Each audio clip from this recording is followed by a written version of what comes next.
नमस्कार बच्चों। Class 8 maths की ऑनलाइन क्लासेस में आप सभी का स्वागत है। आज हम पढ़ने जा रहे हैं प्रश्नावली 13 सीधा एवं प्रतिलोम अनुपात। ठीक है बेटा, इसकी मैंने आपको समझा दिया था कि सीधा अनुपात होता क्या है। हमने ये भी बता दिया था कि प्रतिलोम अनुपात क्या होता है। सीधे अनुपात को हम समानुपात, अनुक्रमानुपाती ये सारा कह सकते हैं। ठीक है, और प्रतिलोम अनुपात को हम उल्टा अनुपात और इसके अलावा व्युत्क्रमानुपाती, प्रतिलोम अनुपाती ये सारे इसके नाम है। ठीक है, हमने ये बताया था कि जो सीधा अनुपात होता है उस सीधे अनुपात में जो संख्या जो होती है, अगर जैसे मान लीजिए मैंने एक एग्जांपल दिया था कि अगर चॉकलेट की संख्या बढ़ेगी तो रुपयों की संख्या भी साथ के साथ बढ़ती जाएगी। ठीक है, और फिर मैंने ये बताया था कि जैसे कि मान लीजिए मैंने ये बताया था कि अगर अगर एक मशीन है, अगर ये मान लो मशीन है, अगर वो एक मशीन कोई वस्तु बनाती है, मान लो एक मशीन है जो 1 घंटे में वस्तु बनाती है 5, तो 2 मशीनें होगी तो 10 बनाएगी, 3 मशीनें होगी तो 15 बनाएगी, 4 मशीनें होगी तो 20 बनाएगी। तो कहने का मतलब जैसे-जैसे मशीनों की संख्या में बढ़ोतरी हुई, वैसे-वैसे वस्तुओं की संख्या में भी बढ़ोतरी हुई। ठीक है, तो ये बढ़ोतरी हुई चली, तो इसका मतलब इसको कहते हैं अनुक्रमानुपाती। ठीक है, इसको अनुक्रमानुपाती कहते हैं। इसके अलावा फिर मैंने आपको बताया था कि मान लीजिए अगर एक मजदूर है, मैंने एक पर्टिकुलर उनको कोई काम दे दिया। ठीक है, कोई काम दे दिया कि मान लीजिए ये दीवार बनानी है, मैंने ये काम दे दिया और मैंने उसको कहा कि यदि मजदूर है, मजदूरों की संख्या अगर मान लो 1 है, ठीक है, अगर वो जैसे मान लो अगर 2 मजदूर है तो वो उस काम को अगर 4 घंटे में करते हैं। अगर मान लो 2 मजदूर है, वो उस काम को 4 घंटे में करते हैं। तो जैसे अगर मजदूरों की संख्या बढ़ी, अगर 4 मजदूर है, तो वो उस काम को कितने घंटे में करेंगे? 2 घंटे में कर देंगे। ठीक है, जस्ट हाफ उल्ट कम हो गया। यहाँ मजदूरों की संख्या बढ़ी तो काम की संख्या कम हो गई। फिर मैंने कहा यदि मजदूर जो है, ठीक है, अगर वो मजदूर जो है, अगर मान लीजिए पहले 2 था फिर 4 हुआ, तो काम अगर 2 मजदूर 4 घंटे में कर देते तो वो 2 फिर 4 मजदूर 2 घंटे में करने लगे। और जैसे ही मैंने कहा अगर 1 मजदूर है तो वो काम कितने घंटे में होगा? 8 घंटे में होगा। तो यदि संख्या बढ़ी, मजदूरों की संख्या बढ़ी तो काम की संख्या भी, मतलब समय की संख्या घटी, और जैसे ही मजदूरों की संख्या कम पड़ गई वैसे ही घंटों की संख्या वापस बढ़ गई। तो इसको कहते हैं व्युत्क्रमानुपात। व्युत्क्रमानुपात, ठीक है, या फिर कह सकते हैं प्रतिलोम अनुपात। समझ में आ गया यहाँ तक सबको? इस तरीके से मैंने आपको ये समझा दिया था प्रतिलोम अनुपात क्या था, समानुपात क्या था, ये सारा अच्छी समझ में आ गया। तो मैंने आपको पहला और तीसरा प्रश्न समझा दिया था प्रश्नावली 13.1 का।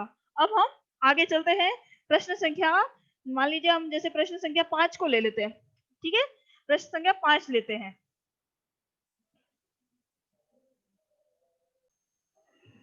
हाँ तो बेटा प्रश्न संख्या 5, ठीक है, मिटा देते एक बार।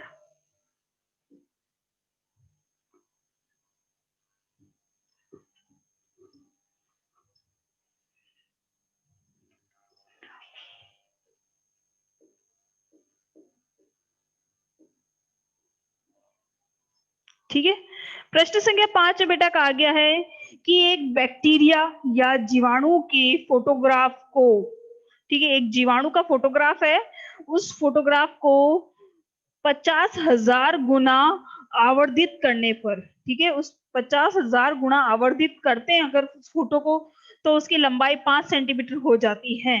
तो यदि उस फोटो को अगर 20,000 गुना आवर्तित करेंगे तो उस जीवाणु की लंबाई कितनी हो जाएगी? ठीक है, तो हम एक टेबल बनाते हैं। ठीक है, एक सारणी के माध्यम से बनाते हैं।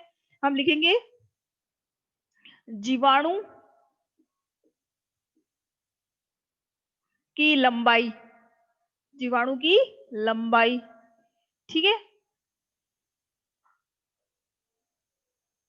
और नीचे आएगा, नीचे क्या आएगा?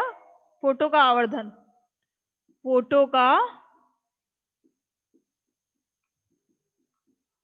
आवर्धन, ठीक है, फोटो का आवर्धन। फिर इन्होंने कहा है कि यदि उस जीवाणु का, मतलब उस फोटो को 50,000 गुना अगर आवर्धित करते हैं, कितना? 50,000 गुना, 50,000, ठीक है, तो वो लंबाई कितनी हो जाती है? 5 सेंटीमीटर। तो अगर 20,000 गुना आवर्धित करेंगे तो उसकी लंबाई कितनी हो जाएगी, x। कितनी हो जाएगी, x हो जाएगी। समझ में आ गया। अब हम क्या करेंगे कि सूत्र वही लगेगा, x1 बटा y1 बराबर है x2 बटा y2 से। ठीक है, तो हमारे सूत्र से के अकॉर्डिंग से क्या हो जाएगा, ये हो गया कि 5 बटा 50,000, ठीक है, बराबर होंगे x बटा 20,000 के। फिर मैंने बताया आपको कि यहाँ पे क्या करना होता है, वज्र गुणा। वज्र गुणा कैसा होता है, ऐसे क्रॉस मल्टीप्लीकेशन। ठीक है, तो क्रॉस मल्टीप्लीकेशन करेंगे तो इस तरीके से अपन कर सकते हैं, ये 5 ऐसे कर सकते हैं कि x इंटू 50,000 बराबर होंगे 5 इंटू 20,000 के। ठीक है, x इंटू 50,000 और 5 इंटू 20,000 हो गया मल्टीप्लीकेशन, क्रॉस मल्टीप्लीकेशन हो गया। अब हम करेंगे, हमें x का मान ज्ञात करना है, तो x यही रह जाएगा और ये जो 50,000 है ये यहाँ गुणा में है, तो पक्षांतर के बाद में किससे बदल जाएगा, भाग में बदल जाएगा। तो 5 इंटू 20,000 बटा 50,000। ठीक है, तो अब किस तरीके से करेंगे, जीरो हटा देंगे पहले, 1 2 3 4, 1 2 3 4, 5 से 5 कट गया, बचा क्या, इधर नीचे तो कुछ भी नहीं बचा, ऊपर से 2 बचा, यानी कि 2 सेंटीमीटर। 2 सेंटीमीटर, यानी कहने का मतलब ये कि यदि 50,000 बार अगर वो फोटो आवर्तित होता है तो उसकी सेंटीमीटर 5 सेंटीमीटर जीवाणु की लंबाई बन जाती है, और यदि 20,000 बार आवर्तित होता है तो उसकी लंबाई x यानी कि 2 सेंटीमीटर हो जाती है। समझ में आ गया, यहाँ पे 500 सवाल समझ में आ गया आपको अच्छे से। अब चलते हैं आगे की तरफ, प्रश्न संख्या, ठीक है, इसी तरीके से बेटा आप खुद करिएगा। अब मैं आपको एक जैसे मान लीजिए मैं आपको करवा देती हूँ 8वां सवाल। ठीक है, 8वां सवाल करवा देती हूँ। 8वां सवाल है बेटा कि रश्मि के पास एक सड़क का मानचित्र है, ठीक है, जिसके पैमाने में 1 सेंटीमीटर की दूरी 18 किलोमीटर निरूपित की गई है। ठीक है, 1 सेंटीमीटर जितना बताया गया, मतलब जो मानचित्र बताया गया है, तो 1 सेंटीमीटर का गैप दिया है, उसको इन्होंने 18 किलोमीटर मेंशन किया है। ठीक है, तो अब इन्होंने बोला है कि यदि 72 किलोमीटर की दूरी है तो वो कितने सेंटीमीटर में दिखाई जाएगी, कितने सेंटीमीटर के उसको मतलब मेंशन किया जाएगा। तो उसके लिए हम क्या करेंगे, प्रश्न संख्या 8वें को देखिएगा बेटा।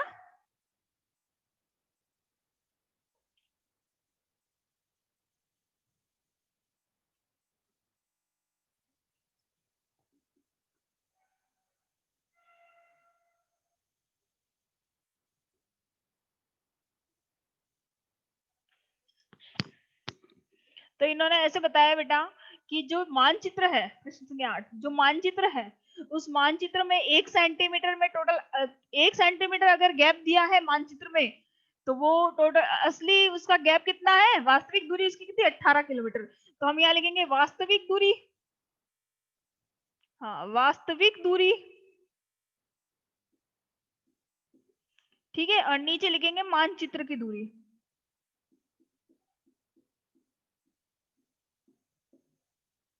ठीक है, अगर वास्तविक दूरी अगर उसकी 18 किलोमीटर है तो वो मानचित्र में 1 सेंटीमीटर का गैप ले रहा है ना।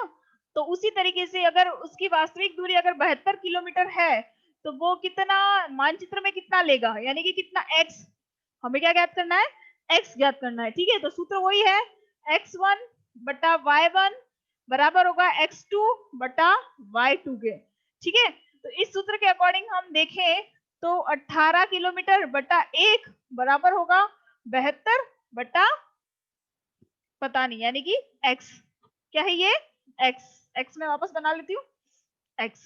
ठीक है, अब इसका क्या करेंगे, वज्री गुणा। समझ में आ गया, यानी कि इसको इससे वज्र गुणा करना है। तो हम इस तरीके से लिख सकते हैं कि एक इन मतलब ऐसे लिख सकते हैं x इंटू 18 बराबर होगा 1 इंटू 72 के। तो इधर तो रह जाएगा, इधर तो 1 इंटू 72 और इधर x ज्ञात करना है, तो 72 के बटे में 18 डाल देंगे, तो 18 को 18, 18 दूनी 36, 18 54, 18 चौक 72, यानी कि आंसर आ जाएगा 4 सेंटीमीटर। यानी कि अगर हमें 72 सेंटीमीटर अगर मानचित्र में मेंशन करना है तो हमें मानचित्र में 4 सेंटीमीटर गैप लेना पड़ेगा। समझ में आ गया? प्रश्न संख्या 8 समझ में आ गई अच्छे से? अब एक और लास्ट प्रश्न, प्रश्न संख्या 10 देख लेते हैं बेटा। ठीक है, प्रश्न संख्या 10 में बताया गया बेटा कि माल से लदा हुआ एक ट्रक है। ठीक है, माल से लदा हुआ एक ट्रक है, वो ट्रक 25 मिनट में 14 किलोमीटर चलता है। ठीक है, 25 मिनट में कितना किलोमीटर चल रहा है? 14 किलोमीटर चल रहा है। फिर इन्होंने कहा है तो वह 5 घंटे में कितनी दूरी तय करेगा? 5 घंटे में कितनी दूरी तय करेगा? अब आप देखिएगा, ऊपर तो बताया 25 मिनट और नीचे बताया घंटे। ठीक है, तो हमें एक तो इकाइयां अलग हो गई हमारी, तो हमें इकाइयों को सेम करना पड़ेगा। ठीक है, तो इकाई सेम किस तरीके से करेंगे देखिएगा आप अच्छे तरीके से।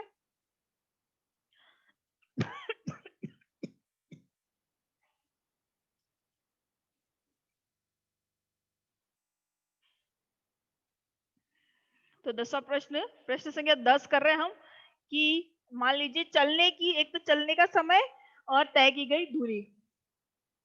सारणी बनाते, चलने का समय, कितने समय में कितनी दूरी तय कर रहा है, इसके लिए तय की गई दूरी। ठीक है,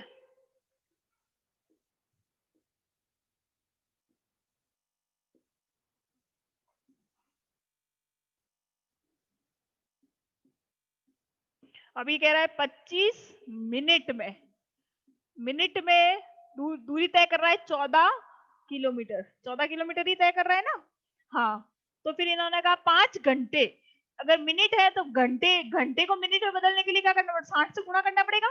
तो अगर 5 घंटे है तो घंटे को 60 से गुणा कर दो, तो आंसर आ गया 300 मिनट। कितना मिनट? 300 मिनट। 300 मिनट में वो कितनी दूरी तय करेगा, यानी कि उसको हमने मान लिया x। ठीक है, अब सूत्र है x1 बटा y1 बराबर होगा x2 बटा y2 से, ये से 25 बटा 14 बराबर होंगे 300 बटा x के। अब हम क्या करेंगे, यहाँ पे क्रॉस मल्टीप्लीकेशन करेंगे। तो क्रॉस मल्टीप्लीकेशन से किस तरीके से करेंगे कि हम कह सकते हैं कि x इंटू 25 बराबर है किसके? 14 इंटू 300 के। ठीक है, अब इनको गुणा करेंगे तो x और 25 तो ऐसे रह जाएंगे, 14 और 300 को गुणा करेंगे तो x को यहाँ रखेंगे, 25 जो है यहाँ गुणा में है तो पक्षांतर के बाद भी भाग में बदल जाएगा।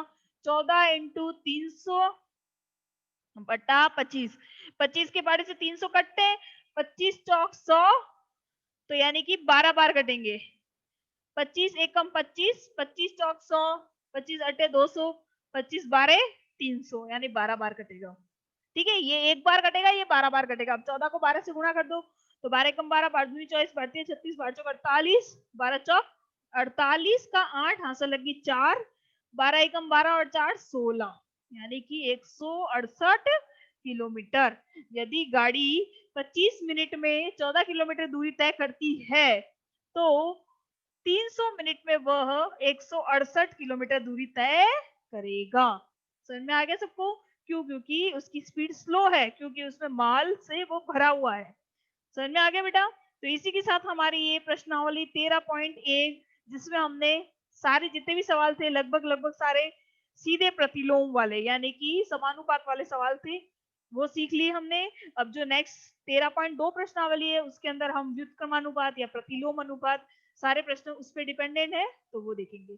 ठीक है, तो आज की इस वीडियो में इतना ही, नेक्स्ट क्लास हम कल से लेंगे।